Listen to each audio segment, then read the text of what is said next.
Duyan ang batang si Idril, natulog naman lagi, gimingaw sa yaya niyang si Mama Bading. Ikaw lang mo pakpakon. Si Idril gamay, arang katulog taon, naamay injeksyon ni ay si Idril gahapon.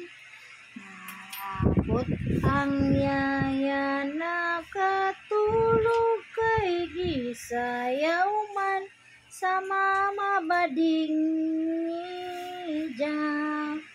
Kay gibidaan man sa ijang Papa Erwin, ang nahibilin na lang ijang mamaying intaon.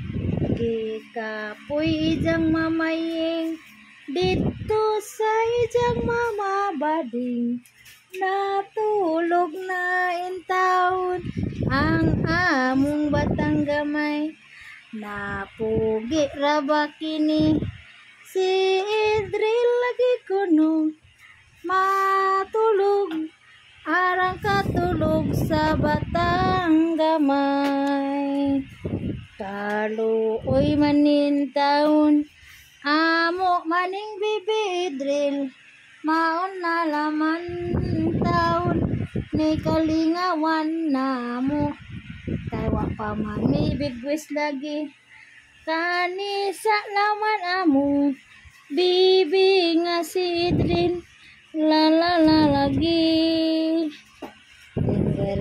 Ring ha. Oh.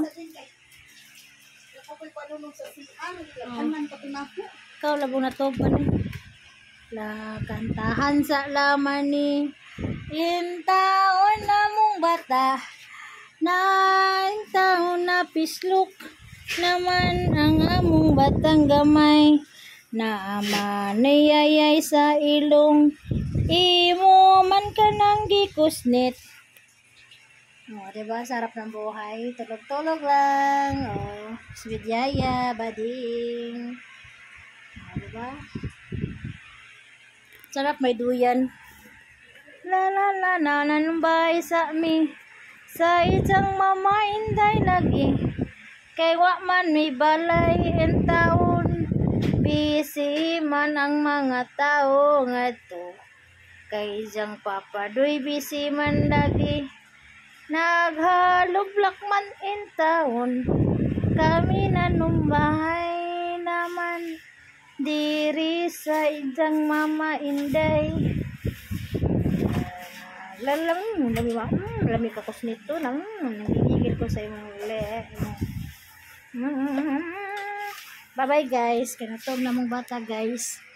Nakatog si Jaka gikantahan sa Jabag nga singer. Bye-bye. Thank you for watching. Kare!